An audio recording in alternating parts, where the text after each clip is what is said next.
We are now, I think. Yes, there we go. Live on YouTube. Oh, Alex, are the streams a little loose in 22? You seem to have a little bit of difficulty. Loosey-goosey. All right, here we go. We are live in 3, 2. Stop with the fucking countdown. I'm sorry, Pete. You didn't work as a literally behind the camera guy doing probably the exact same thing for a good chunk of your career. On Mr. T Show, which we found out late last year. Yes. All right, here we go. Tape I have to logger. do it again. 3. Ah, you.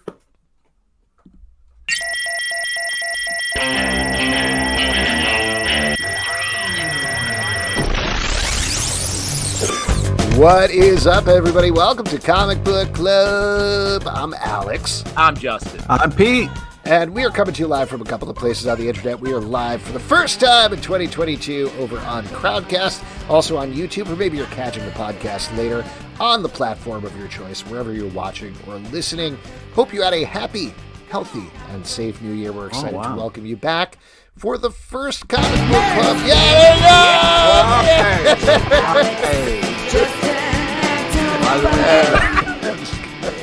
What is happening? Alex, it's really kicking it up a That notch. is loud, man.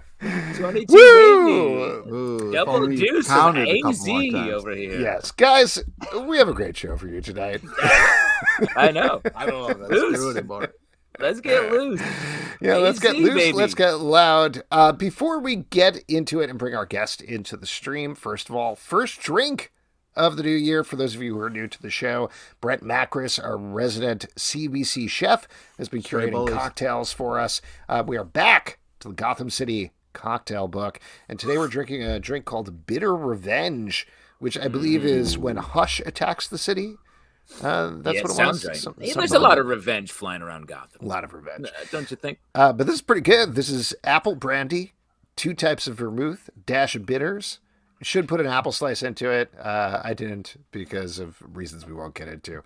You did. No, Alex, tell your apple story. How your apples are too big, I guess. Too big for your glass? All right, We get talked this. about This is a this crazy for like story. a while. This is a crazy story. Your apple. This is a crazy You can story. So slice I up would the have, apple. I would have put a slice of apple in there, but my apples are too big. Cut them, you asshole. That's the whole story. Alex is turning up the volume and getting big apples in 22, baby. They really I are. used They're the size of a baby's face. Go ahead. Calvados, baby face, Calvados, and I didn't have any sweet vermouth, so I used double dry vermouth, so it's a little bit off, a little bit different, but I did put a cherry in there to give me a little color, and it's very good. Yeah, great drink. Highly recommended. Much better than Batman Hush, the collection, I would say. Whoa, come on, man. You can sort of drink in the Jim Lee pencils in this cocktail. It's really, that's all you need. That's all you need. All you need. Now, the other thing that I'll mention here is we have been asking folks to drop us comments in iTunes and let us know titles that they want us to review, ask us questions on the show. You are still more than welcome to do that. We've been getting some great suggestions. We are on this week's Stack podcast going to have one of those requests from Jimmy79. It is a manga volume called Dead Demons DDD Destruction Volume 1. So look forward to that in the Stack podcast. We all read the right one, too. Did we? Well, that remains to be seen. We'll find out. Oh, yeah. Peter. I guess we'll find out. But reading the right comics in 22. That's what it's all about. Yes. Just wanted to mention that up top because, again, we love getting these suggestions. We actually have a couple that'll pile up that I'll mention in upcoming shows. But for the moment, if you want to request anything for us to review on the show or talk about as a topic of discussion, iTunes comments, best place to do that. Folks, why don't we jump into our guest and bring him into the stream? He is the creator of Octobriana With Love, a new comic. Stu Taylor, everybody. Hello. Welcome. Hey. Welcome, Stu, a.k.a. the owner of the best comic wall Oh, in man. the internet. Just glorious. I figured we'd cut to the chase here. We chatted with you briefly before the show started, and Pete was all in on your wall. We do want to talk about your book, but I wanted to give Pete a chance to get it out of his system right now, so take it away, Pete. Oh, thanks. Yeah, if you could just kind of like walk us through what you got there. It's just really cool. I've always wanted a nice like discussion piece wall where people could be like, oh, I haven't read that one or whatever, you know? Yeah, sure. What you got there is a dry erase board, and it's like a marker that you can then wipe off. That's it. Yeah, that's right. That's right. So that's actually the workboard. But over here, I Oh, actually the Googled comic. what I bought, because I know we had a chat before the actual podcast started. So it's actually from BCW. It's their Snap It wall mount kit. So what I've done it as 5x5. I think it comes in sets of 12. Pete's taking notes right now, by the way. There you go. I can see him jotting down. Pete has never taken a single note in the entire Pete's history girlfriend of in the our podcast. comments just yelled, "No." So what I do is it kind of it's like revolving wall art, right? So when I wade through my boxes of shame, and if there's any particular covers that stand out, I'll like rotate them in and rotate them out. So no need to be ashamed of your comics here, my friend. Well, I'll note you have a couple of electric comics up there. Yeah. Why her particularly right now? What draws you to that character? That is the 4-issue Electra Saga miniseries from the 80s. I read that over the Christmas holidays, and it's just great covers, and they look really nice in a row together. The other ones I've got on there are we have like the final issue of Spider-Woman, again from the 80s, where it was like a photo style cover, which is kind of cool. Fantastic Four 100. I picked it up for like $10. It's a pretty good nick, and it's classic Kirby cover. Yeah. And then on the Fantastic Four theme, I got the was it the reprint or remaster of the very first issue and annual, where it's like multitude of artists. So I got that cover. And then shameless self-promotion, I've got all 3 covers of Octobriana as well. So yes, what a transition. Good for you. Well, let's talk about that then, because this is a wild project that has an even crazier history. For those who don't know what Octobriana is and where it started, can you give us the brief historical rundown? I'll try and make it brief. So last year was the 50th anniversary of her first appearance. So what we've kind of said, it's the greatest Russian superhero you've never heard of. So the story goes that a group of Russian students in the 60s used to get together and kind of create comic strips and have wild orgies, the usual things. And the character they created was Octobriana, and it was like them having a go at what communism had become, because it'd gone away from the purity of their vision. And a guy called Peter Sadecki from Czechoslovakia smuggled out these comic strips and got them published in 1971 in like a hardback kind of art style book, which kind of quite very wordy, and it kind of went into the whole background of her creation, the current state of the Soviet Union at the time, and this brave group of students who put together these comic strips and risked being imprisoned or worse. Now, this inspired David Bowie. He was going to do a movie. Classic Bowie. He kind of lost interest, I think. Billy Idol got a tattoo because he was a huge Bowie fan, heard how Bowie was inspired by this book. And before Bowie died, actually, he did like a list of his all-time greatest books, and Octobriana and the Russian Underground, the original book, made that list. Wow. And both of them were inspired by this underground group. But the truth of the matter is, it's all made up. Like, it was all bullshit. Like, this guy had, the truth of it is, and again, I'm going to try and keep a shorter version of the story. The story is great. Keep it going. Yeah. Okay, cool. So, truth of the matter is, Peter Sadecki did leave the Soviet Union. But what he had done before that, he'd befriended a well-known Czech artist called Bohumil Konečný. And I kind of say he was kind of like the Kirby in the Czech sort of comic strip illustration scene. And Sadecki had met him as a young lad, and Konečný and his wife, who didn't have kids, kind of took him on like a son. And over the years, they had a close relationship. So when Sadecki left the Soviet Union, he said, look, I want you and another artist, Zdeněk Burian, to create an adventure strip called Amazona. He's going to be this Amazonian James Bond type character. And he was like, look, I'll tell you what to draw, and I'll sell it to the decadent West. We're gonna make millions. So he kept on this kind of bullshit and kept saying, I want you to draw this now, I want you to draw this. And the truth of it is, no one wanted it because it was very, very dated. So he decided of his own volition to kind of sex it up and put on a red star and made up this elaborate backstory about this underground group and this whole, she's anti-communist. Because if you look at the original strips, there's nothing communist about it. She's just like this busty Amazon fighting a giant radioactive walrus, chasing down buffalo. There's none of this, when you look at the strips, you're like, there's nothing that kind of has this kind of controversial nature to it. He did get taken to court in West Germany, I think, in the late 60s. and had to give back the artwork that he'd literally stolen. Wow. Wow. So he lost the court case, gave back artwork, but as it turned out, again, this is before the internet, right? So, it's harder to kind of track stuff down. He then went to London with a suitcase of artwork that he hadn't given back, and then pitched it to this right-wing anti-communist book publisher in London, who bought the story hook, line, and sinker, and then published the book. Wow. And in the process, he kind of destroyed the careers of these two Czech artists who were confronted by like the state saying, well, we've seen in the West there's this book and it's got your artwork. Wow. So basically their careers got absolutely hammered for that. And then no one really cared. Like the Times in London, I think shortly after publication, kind of called it out as bullshit and said, the stories don't add up. But it was too late then. And it's been perpetuated as the years have gone on. So Bowie obviously bought into the mystique a couple of years later, and then that kind of perpetuated it. For me, I kind of came across Octobriana in Brian Talbot's Adventures of Luther Arkwright series in the 80s, where she had like a very brief cameo role. At the time, I think he believed the hype and then was soon told it was all crap.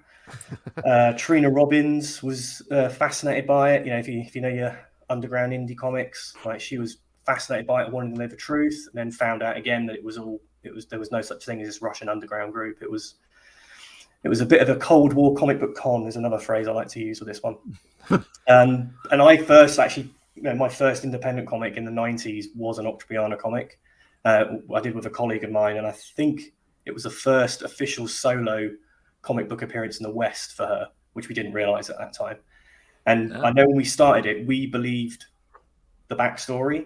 And I remember being at a comic convention probably after we launched our first issue, and a guy who was a bit of an expert was like, this is all crap, right? This is all bullshit.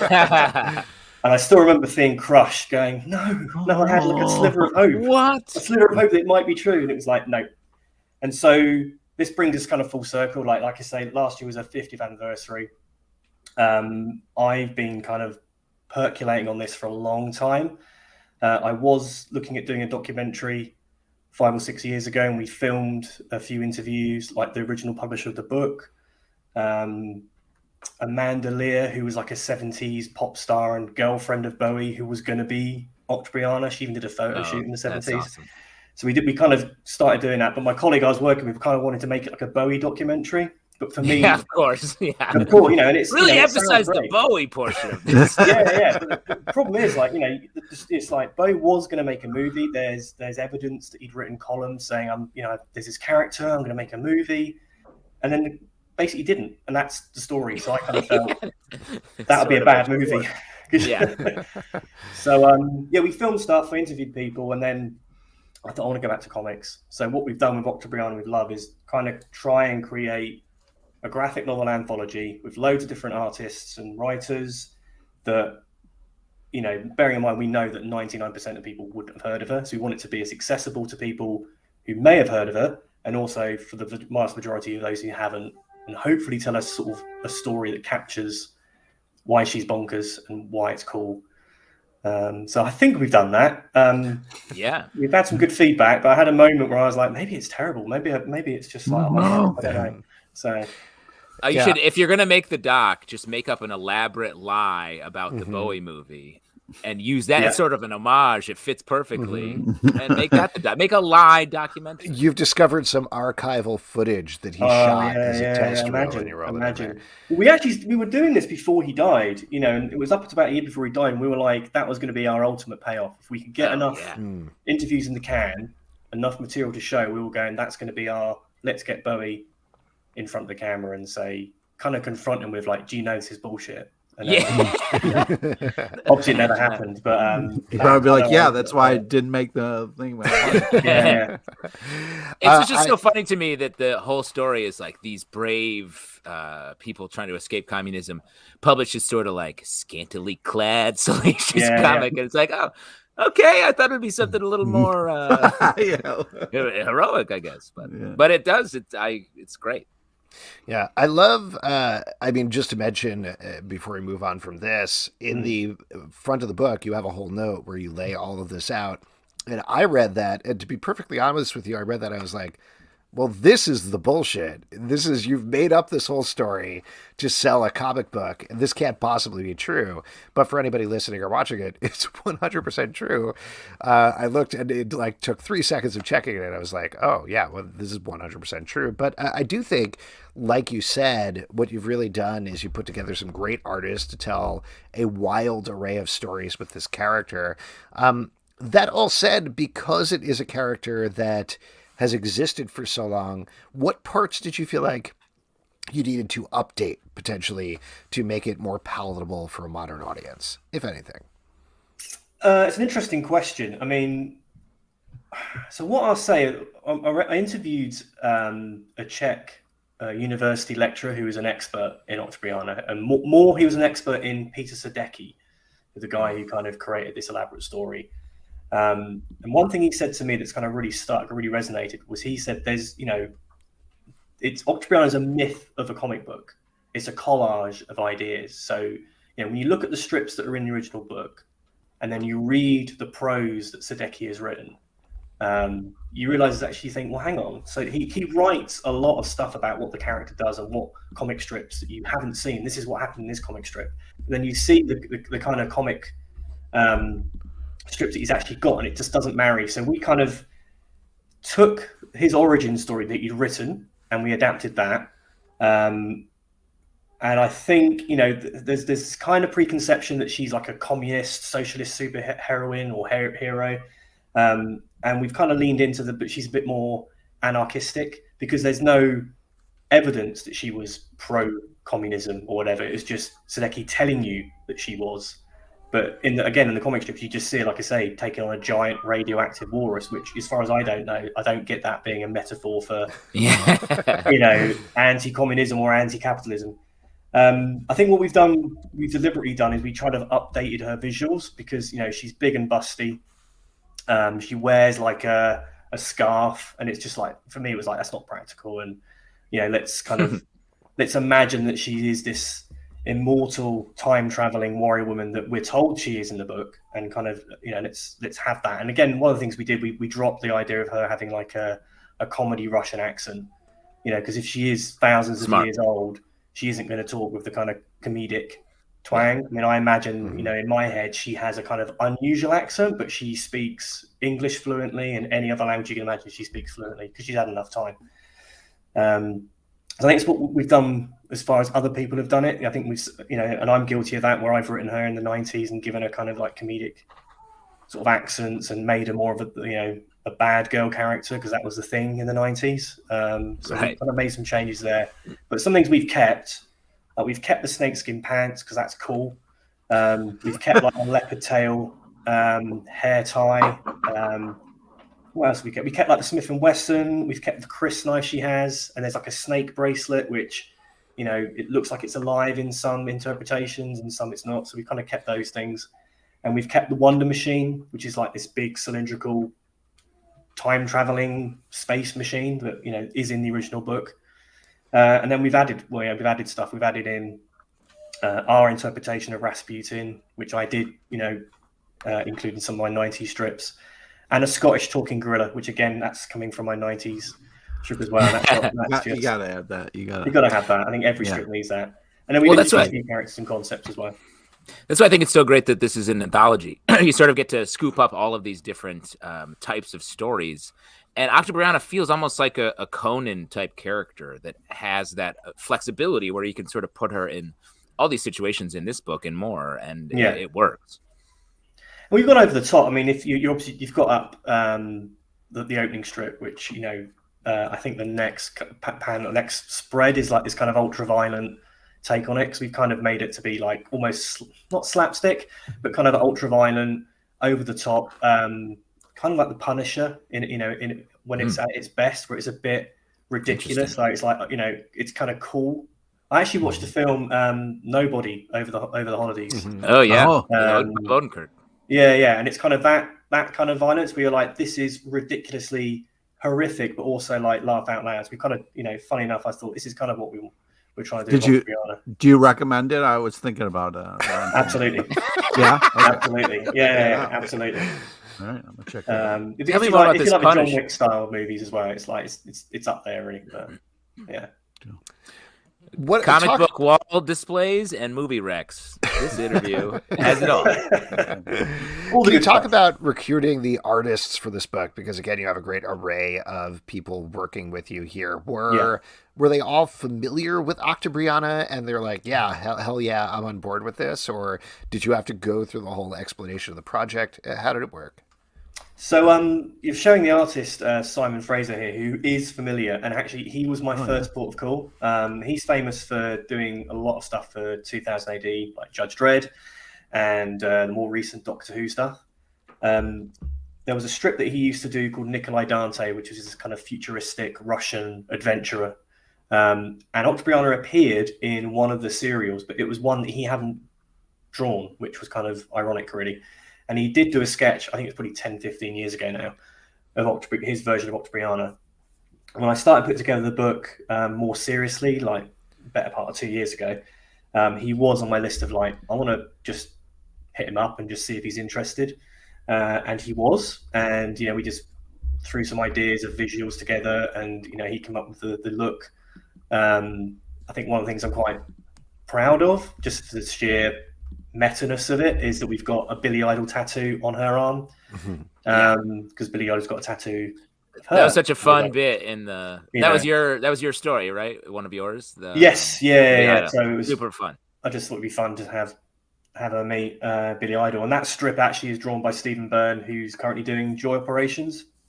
And in my my day life of being a video game sort of promotion PR guy, I actually used to work with Stephen when he worked at a video game company, and we've kind of kept in touch, sporadically, and he was always another person I was going to hit up and just say, look, here's this concept.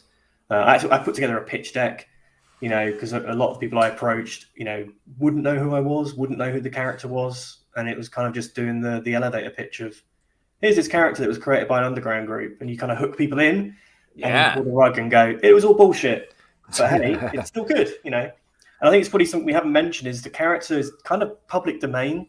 And I think a lot of that to do with is the fact you can't really say who owns her, because Sadecki commissioned artists to do a very different kind of character. Like from what I've seen of the Amazona stuff, she's got like a triangle on her, upside down triangle on her forehead. He doctored that and sent one strip an image into Vampirella magazine before the book came out.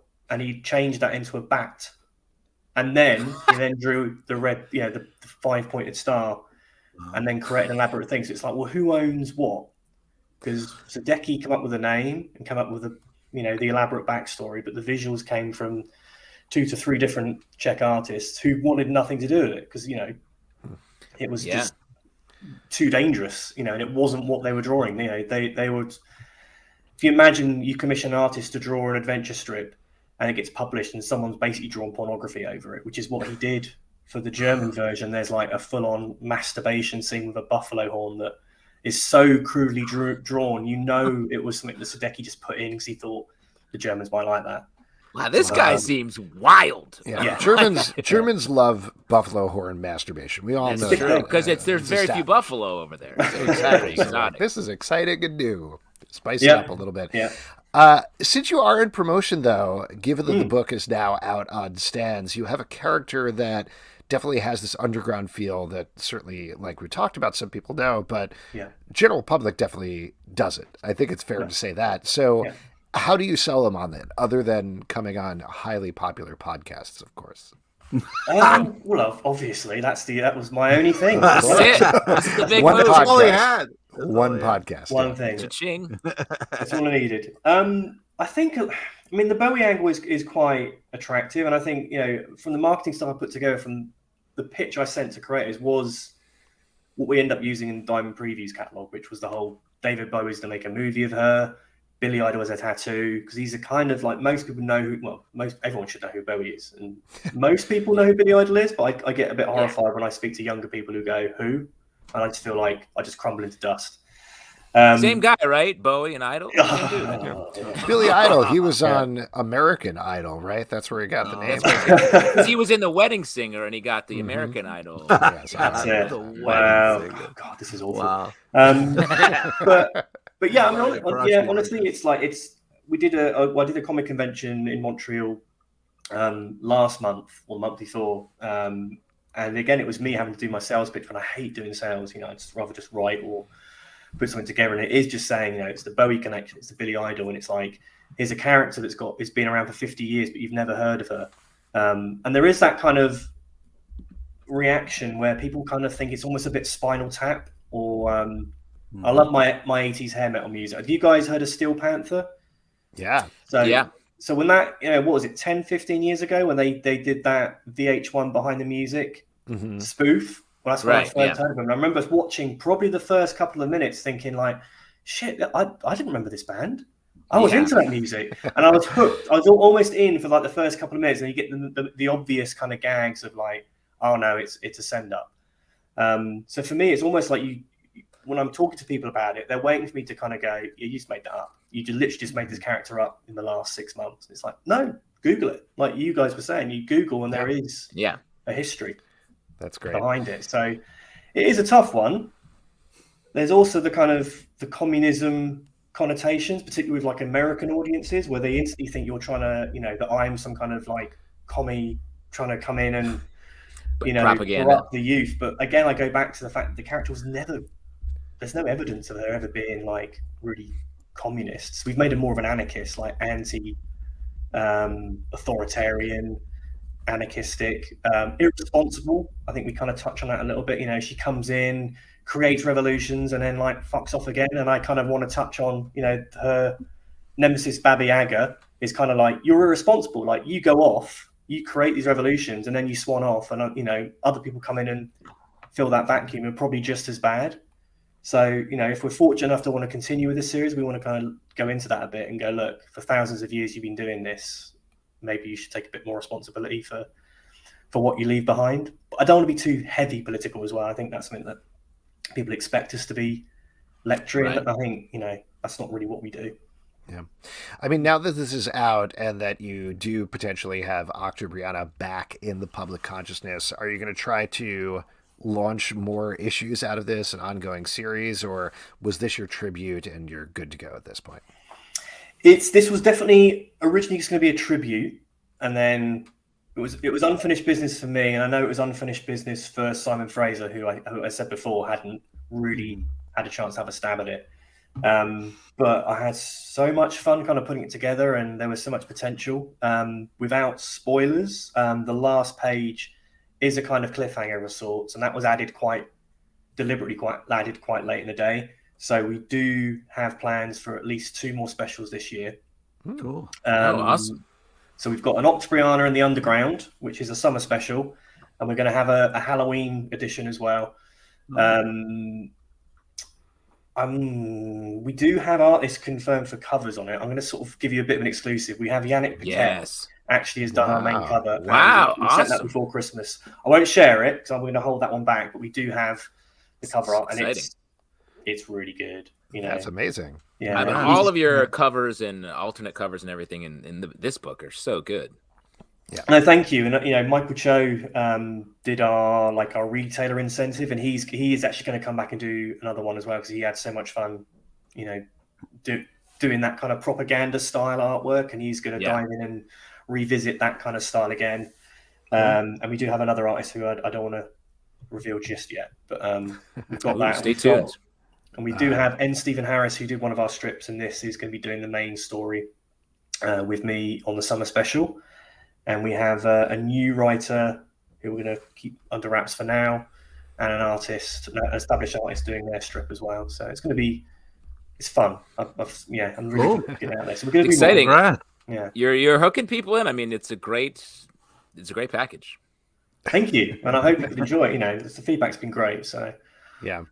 Awesome. Stu, congratulations on this. The book is great. I hope lots of people check it out, and I'm very excited to see the next 2 specials as well. Thank you. Well, thank you for having me on. It's been a pleasure. Oh, yeah. Thanks for taking the time, man. Appreciate it. Thanks for the movie rec. Great wall. Yeah, great wall. Nice one. Thanks, guys. Yeah, take care. All right. Once again, that is Stu Taylor. The book is called Octobriana With Love. And we are going to move to our next Real section. quick, before we jump in, I just have one announcement. We finished up the first season of the Comic Book Club Fantasy Football League. Oh. Just this week. I know you guys have been waiting to hear who took the trophy. It came down to Nick Broughton versus Josh Broxson.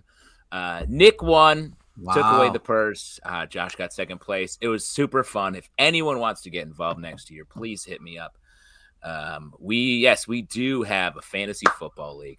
Stray Bullet and I faced off 3 times over the course of the season. Wow. Was that in the sports Slack? Is that where that is? Yes, the Slack that you've definitely muted. I've definitely muted that one. There was a lot of sports stuff. It was just coming at all times of day. And maybe like, the most active Slack channel on our Comic Book Club Slack. Who is would have sports. thought the sports? We're talking all day. Oh, man. I'm glad you boys had fun. Let's move to our next section, which is my favorite section. Can I go outside and play? For a little bit? Not yet. We still have a show to do, Justin. Okay. I'll be out in a little bit, guys. I got to finish the show. Now it's time for your audience questions. And for audience questions, pretty straightforward. You just got to drop a question and ask a question over on Crowdcast or over in YouTube in the comments, or as mentioned, iTunes comments.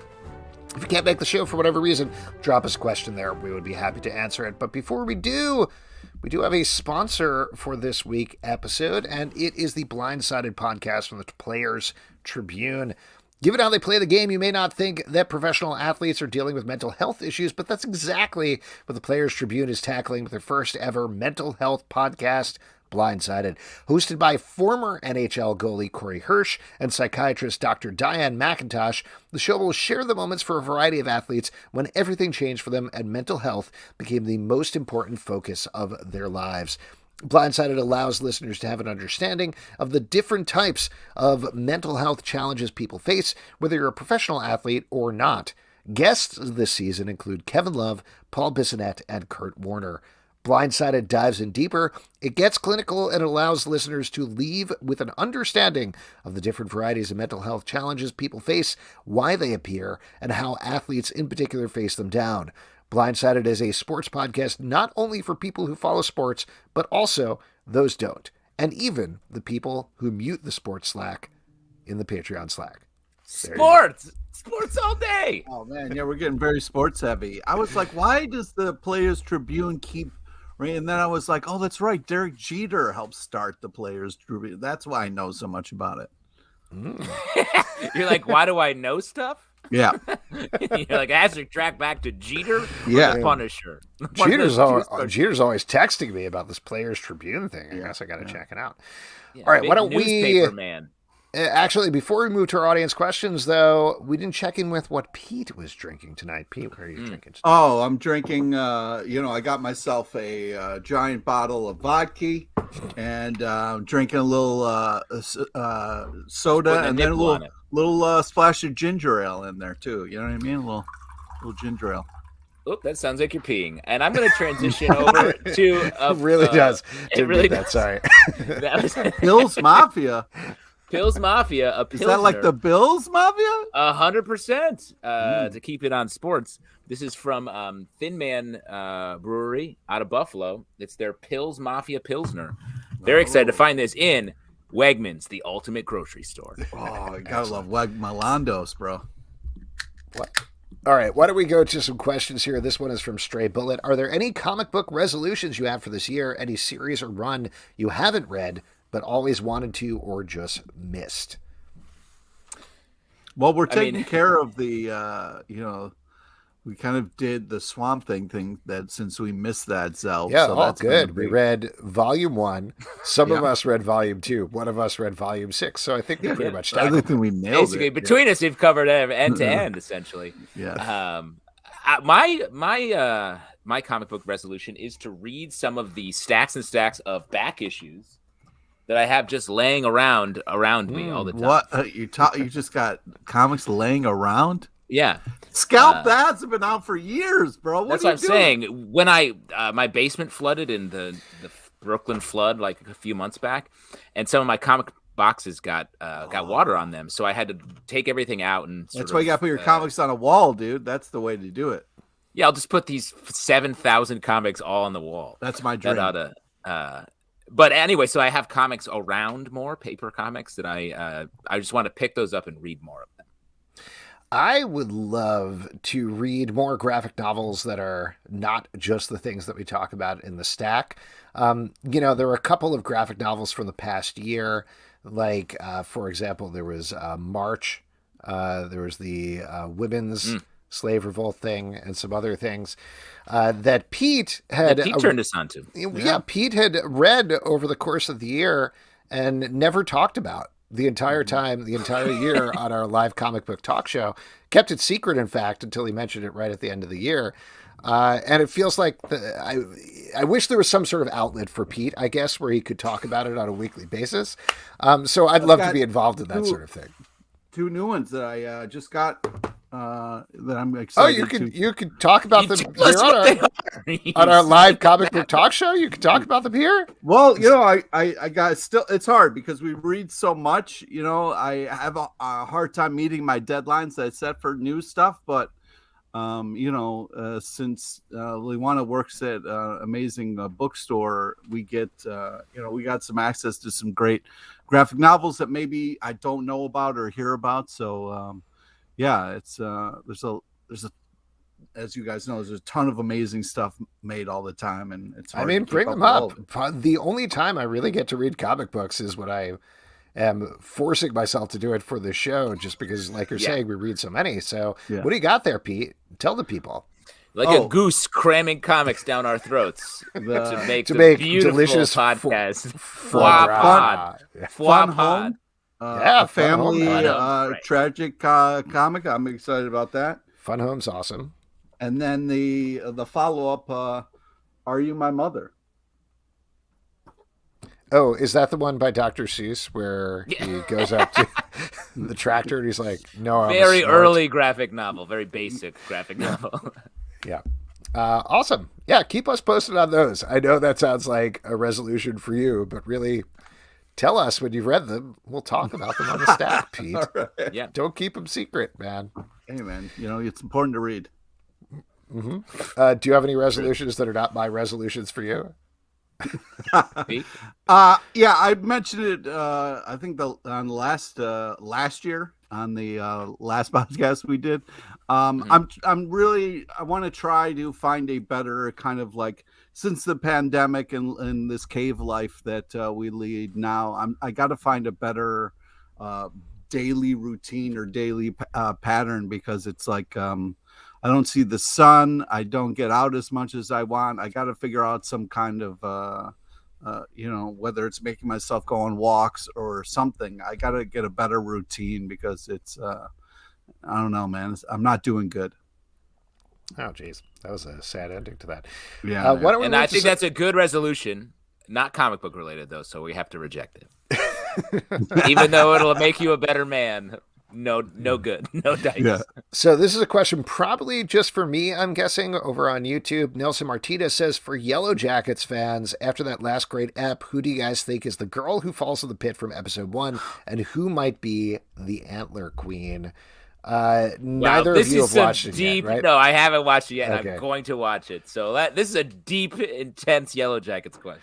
Yes. Well, it's actually stuff from the first episode, much less than from the most recent episode.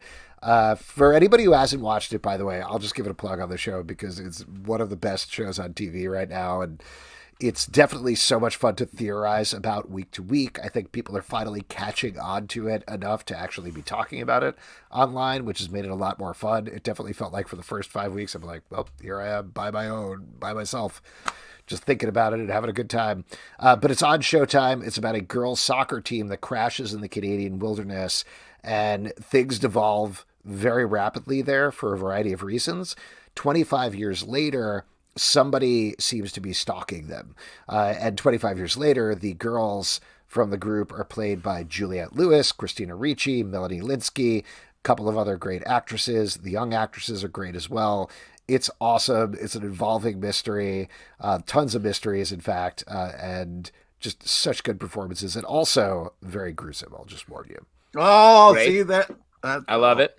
What week are we on? And how many? Is it 10 episodes? Or See, 8? here's the problem. Because I'm an asshole, I'll just Netflix for a second. But I watched like the first 9 episodes months ago at this point, and I'm like, "What? Oh, you're putting out these theories. I can't contribute because I don't know what you're talking about, and I don't know what I already know or not." Right. But and what's that sound? What's that sound? Says Isaac Carter. The first nut flex of the year. Wow, nice. But I think the 9th episode airs this Sunday, and there are 10 episodes in the first season. It's already been picked up for season 2 as well. I feel like I don't even need finale. Yeah, I feel like I don't even need to be here anymore. You called yourself an asshole and then called yourself up for nut flexing. It's just yeah. We need a new Pete. Alex is absorbed the old Pete. Just to answer Nelson here, though, I don't have cool any. Hot shot. Yeah, I'm gonna say Lottie and Shauna is what I'll throw out to you, and Nelson or any Yellow Jackets fans will know what I'm talking about. But definitely check it out; it's so good, so good. Wow. Anything Juliette Lewis does is going to be fucked up in some capacity. Oh my God, she's so good, and Christina Ricci is so good, and they're so good together. It's magic. It's magical. Everybody should be watching the show. And if you don't have Showtime, by the way, fucked up. That was really great. Showtime apparently has a cheap add-on on both Prime Video and Hulu. If you're looking to get it for whatever reason, just spill vodka all over your lap, Pete. No. No. Sounds like its computer fritzes out suddenly. No. Showtime's the only pay content provider I don't have, but now I have to get it because I have to watch this show. Just for this. Ooh, wow. 2 more weeks, and then you can get like the free streaming flex right free there. week of Showtime. Streaming flex. How's Chicken Soup with Crackle, by the way, Justin? You like that one? Really loving it. There's Crackle is a ton of content. When they comedians, cars, coffee, Crackle. I think that's on Netflix now, but yes, I agree. Yep, well, I it started on think Crackle though. I think they're out. All right, here we go. Kevin says, what are some of your other favorite stories behind the creation of comics? Working off the Octobriana things. I think for me, I mean, it's an obvious one, but for me, the Teenage Mutant Ninja Turtles, how it started as a kind of like hey, look at how ridiculous this Marvel character, some of these Marvel characters are, and we're going to kind of make this as like we're going to make the most insane thing we can think of as kind of like this, like comics are going too crazy, and then that thing became so popular. It was like this thing they were making fun of comics with, and then it kind of blew up, so it became the thing they were making fun of, which was to me is kind of a hilarious story. Yeah, it's kind of a long story, but the one where Stan Lee stole all of his ideas from Steve Ditko and Jack Kirby, that's a pretty good one. That is funny and whimsical. Yes, it's a fun story. I think all you have to say is Excelsior. It's sort of the shortened version of that. I will say, actually, we watched some sort of facts about Spider-Man video with my son, and he keeps bringing up the fact, and I don't even know if this is true, that apparently Stan Lee saw a fly on the wall and was like, "Flyman, we're going to do Flyman." And somebody's like, "Let's not do Flyman." He's like, "All right, Spider-Man." That was the whole story. Wow. Just think how close we were to watching Flyman No Way Home this past week. The story this is sort of also a negative story, but the court battle between Neil Gaiman and Todd McFarlane, right, over the rights to Angela, the character from Spawn, that then Neil Gaiman gave to Marvel, essentially, is very funny to me. Yeah. It's also funny because nothing against the wonderful people who've worked on Angela. Who cares? Yeah, exactly. Oh, man. Exactly. Well, and especially actually now she has such a high position in the Thor mythology. She's Thor's sister. Yeah, I feel like they revealed she was Thor's sister and then forgot she was existed for the most part. She pops in every now and again because they added their like the 10th realm or something, right? Sure. Where it's like heaven, Whatever. oddly mixing your myths. Well, that was a lot of work to get there. It's fine. Certainly. Court, a lot of lawyers had to be like, this leather-clad bikini woman needs to be owned by Neil Gaiman. This is from Corey Chicher on YouTube. I feel like this has been asked in the past, so I apologize for that. But do any of you have any experience with Webtoons or other webcomic services? If so, I'd be interested to hear Rex and impressions. I haven't spent a ton of time on Webtoon. I worked on a job years ago where I developed a Webtoon into like a series of animated shorts. And that was my first exposure to the platform. And wow, it's just if you're looking for anything, Webtoon has some version of that story on there. So it's a great way to just wander into a bunch of content, essentially. And it's a nice interface. Like I was into the sort of comic strippy part of it, and it's really like easy to just read a bunch of whatever you like. Pete, any digital services you like? The many lives of Justin, I tell you. There's always a story where it's like, I used to work at a... That's the same thing I say about you every week. What about me? Yeah, I've done a lot of stuff. Alex has done a lot. Yeah, he just had giant apples. His apples are too big. Right? Right? That's what I say when I encounter an apple situation. I have a lot of stuff going on. I got apples. That's it. Oh, man, you're out of season. It's good. When fall hits, you're gonna be crushed. I mean, that's the height of it. Alex and the giant apple. I haven't checked out a lot of Webtoon stuff. I think in terms of other digital services, you got your Marvel Unlimited and your DC Infinite is, I think, what they're both called now. They're both solid services with a lot of back catalog. Comixology as well. Comixology Unlimited in particular. But I do think if you're looking for something specific, the DC services or the Marvel services are pretty good because you've got lots of options in terms of just going back and reading tons of stuff. Just to bring it up, Luana says you could even dice the apples. That's totally true, but the problem is I only needed one slice of apple for the drink, and the apples are so large that I wouldn't have been able to do. I love the idea. Brown. You can't cut them. It's so large. You don't have. But then you have to eat them, and they're so huge. They're like a meal in and of itself. I had already had dinner by this point. I was trying to get back upstairs in time. My daughter was having an apple, and I was going to borrow an apple. Oh well, isn't she a growing woman? I know, but then by the time I got there, she was already eating the last slice of apple. It was a real bummer. That doesn't make any sense. Isaac Carter asked, didn't you realize how large you were when you bought them? We actually did Amazon Fresh. We had them delivered, and they delivered 6 enormous apples. Can you stop flexing all over us? Fresh flex. Just throwing money out of the Sorry, window? my concierge delivered them. Oh, my God. This is from the guy who's getting rapid tested in his own house. It happened again today. Get out of here with this. Our landlord keeps calling this nurse who works for LabQ, and she keeps coming to our house and personally, it's not even rapid tests, it's PCR tests. It's amazing. It's great. You don't have to wait on a line or anything. Man. No. It's good stuff. No, I don't have COVID now, Pablo. I just got tested. Yeah, no, he has apples, not COVID. Yeah, I have apple. I have someone testing me for apples over here every other day, and I'm like, there's no apples here. Yeah, they're called Apple 19 because they're the size of 19 apples. Oh, my God. This is from Nat Townsend. Now that we all understand that collectivism is the only way for humanity to survive, what is your favorite pro-communist comic books? Wow. Oh, great. I would say Winter Guard, probably. What about you guys? Oh, wow. Well, do you remember, this wasn't necessarily pro-communism, but Red Star back in the day? Very cool comic that I really liked, and then it sort of just vanished. Pete? I don't know. The only thing I'm coming up with that is Alpha Flight, but that's not right. Oh, because they also have a red symbol on their flag? Yep. No, Canada is communist, is what Pete's saying.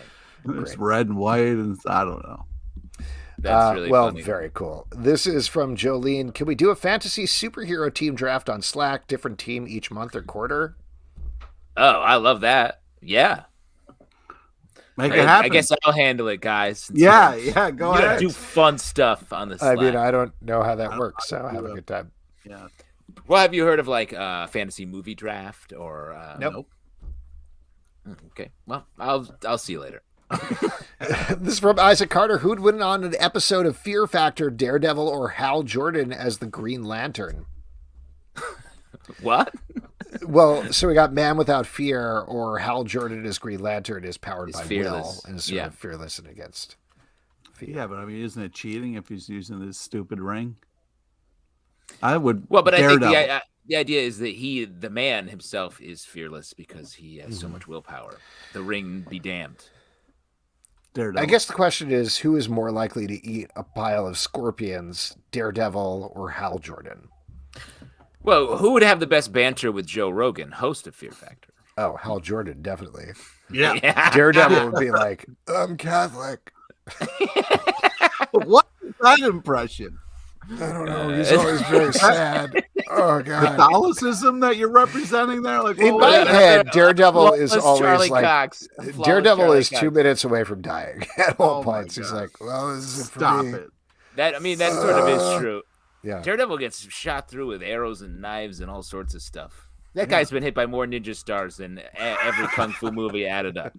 Oh, man. Great. This is from Liwana Nana. Can I start a Taylor Swift Slack channel? Great question. I like that she asked this in the Sure. comments and then If also you in the want, question but section. who's going to join you? I'll be there. Oh, lots of people. Oh, really?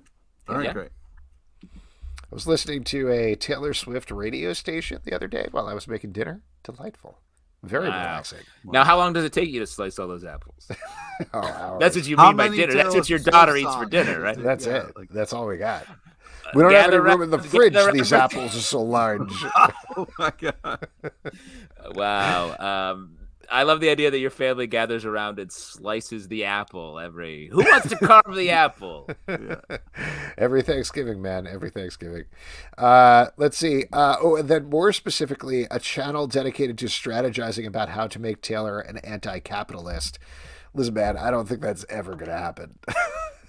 I mean, she talks about that kind of stuff a little bit, but Yeah. she is. She's like, Wildly buy my capitalist. album about Yeah. anti-capitalism. She's Yeah. constantly buying everybody gifts. She's sorry. She buys gifts for her ex's kids, as we learned in folklore. Wow, you guys really know your stuff. And last question we got here. This is from Isaac Carter. Which comic book character appreciates a good apple? Great question, Isaac. I would say every character appreciates a good apple because they're doesn't healthy love? for you and they keep the doctor away. Yeah. What your voice got extra nasally there. Like, healthy for you? He's not eating his apples. Why? Yeah, that's my Iron Fist impression. Oh my God. That one's pretty accurate. Well, a giant apple a day keeps the giant, terrifying doctor away. Oh my God. There you go. I think that answered your question, Isaac. And folks, that is it for your audience questions. We're going to move to our next section, which is trivia. And for that, we're going to turn it over to Pete LePage. Oh man, already. All right. And Do we have somebody? we do or indeed. It is okay. the guy who asked our last question. Isaac Carter is this week's contestant. If you would like to be a contestant on trivia, I'm going to drop the link to submit your name in the chat here, and we will also tweet it out through @ComicBookLive. You can win a $25 gift card to Midcount Comics. But here's Isaac. Hello, Isaac, what's up? What's up? What it is? Welcome, Isaac. Congratulations. Thank you. Today's trivia is on topical comic news. With and a small shout nod out to Betty John Madden. White. John Madden, R.I.P. Wait, seriously? Seriously? Are you seriously doing John Madden, Pete? Yeah. Over Wow. Betty White? You got to go in order. Does all she right? mean that little to you? No, Everyone Chris, we wanted gotta cover Betty. Betty White is rolling over in her fucking grave right now. People The are last dying words left and were, right. Pete, put me in Go trivia. order. And now she's rotting in hell because of what you just did. Unbelievable. I don't even know why we do this show, to be honest. Replacements just came out on HBO. It's under the new Horrifying. added. Horrifying. America's sweetheart, John Madden. Go ahead, Pete. All right. Everybody wants to You're hear. goddamn right, America's sweetheart. What about Harry Okay. Reid? Harry Reid. Senator Harry Reid. He died technically, I think, 30 minutes earlier, according to my news alerts. Oh my God! All right, here we go. Please listen to all three options before making your selection. Question number 1. Detective Comics kicks off its Shadows of the Bat storyline dealing with life in Gotham without whom? Is it A, Batman, B, Batwoman, or is it C, Susanna Thompson? Arrow, what? So it's either A or you can pick B. I'll go with A. A is correct. Here Nailed we it. go. Question number 2. In 2022, who will be celebrating 30 years in comics? Is it A, Image, B, Spider-Gwen, or is it C, Dabbs Greer? So it's either A, Image, or it's B, Spider-Gwen. It's really Image? Wow. I feel old now. Yeah, that's the 30 revelation years. here. Yeah. Is we're aging. Yeah. Not what I want. I feel like Betty White, living actress come on, Betty too White. soon. Too soon, She's asshole. not, she hasn't passed No, it. she's still according to your alive as trivia. far as I know. I get all my news from a Pete's quiz. Too soon. Excited about her 100th birthday. Are you as well, Oh, Justin? come on, Yeah, man. I just hope we get it before Come next on. week when we hear Come about on, new Betty trivia. White is events. Come on. All right, here we go. Last one. In January, Marvel will spotlight indigenous creators and characters in Marvel's Voices Blank. Is it A, Heritage, B, Spotlight, or is it C, Bonnie Hellman? So it's either A, which makes sense, or it's B. I'll take A. A is correct. $25 free dollars Yes. is yours. Nice, Please Isaac. be patient. It'll take a little while to get to you, but it will get to you. Wow. And Kevin is correct. We're talking about Little Giants. Golden Girls? Of course. Yeah, that's the right Golden Girls, answer. man. John Madden was featured heavily in Gold Girls, if I believe. Yes, he was. They always considered him the 5th Golden Girl. Wow. Isaac, thank you so much for coming on. Congratulations on the gift card. Thanks. Check it Take out. care. Great seeing you, Thanks man. for coming by. Happy New Year. All right. There we go. Once again, if you want to do trivia, you can The Hellman. Yeah, submit man. at the link that You we fan- dropped either in fan the of Bonnie, chat dude? or She's we'll awesome. put on at Comic Book Live.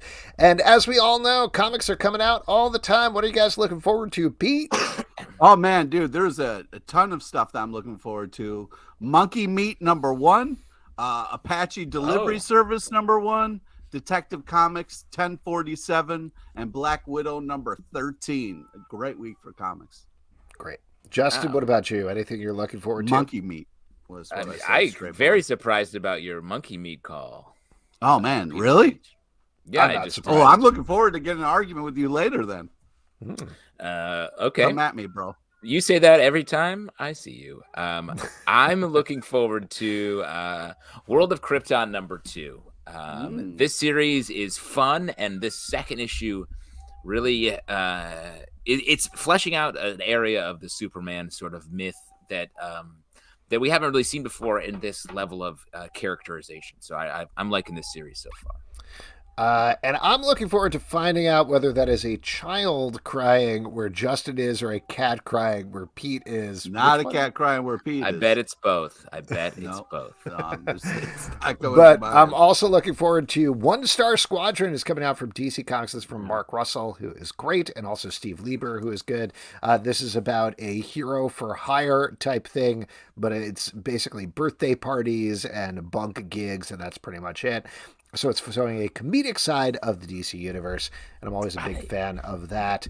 It's a great pick, Alex. I just wish we had a chance to talk to Mark at some point. Well, I'll tell you what, he's going to be on the live show next week. And we're talking about him then, so that'll be exciting. But you can also check out all of those titles on the Stack podcast that rolls in the Comic Book Club feed, and also its own dedicated Stack feed Wednesdays at 9 a.m. And folks, that is it for this week's show. We want to thank Stu Taylor for coming on. Don't forget to check out Octobriana with Love, which is on stands now. As Thanks, Stu. mentioned, Mark Russell is going to be on the show next week to talk about One Star Squadron as well as Batman Urban Legends. Probably plenty more. We're also going to have James Aquilione is going to be here to talk about Kolchak the Night Stalker. So that should be fun. Very cool. Check us out at patreon.com/Comic Book Club to support this podcast and all the podcasts we do. iTunes, Android, Spotify, Stitcher, or the app of your choice to subscribe, listen, and follow. Don't forget to leave us a question in the iTunes reviews. At Comic Book Live on Twitter, Comic Book Club Live on Instagram, comicbookclublive.com for this podcast, and more Amazon Fresh for the largest apples you've ever seen in your entire life. Oh my God! What? Until next time, good night.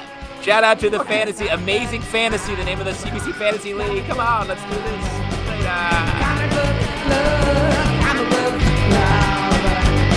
They sit on crappy couches and they let the secrets leak.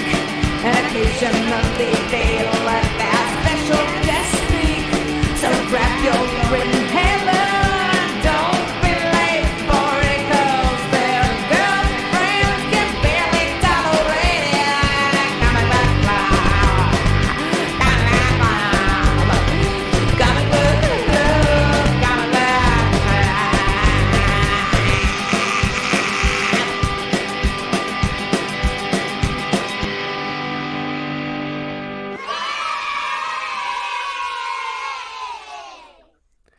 Thanks, everybody. Have a great night. We really let the secrets leak tonight, guys.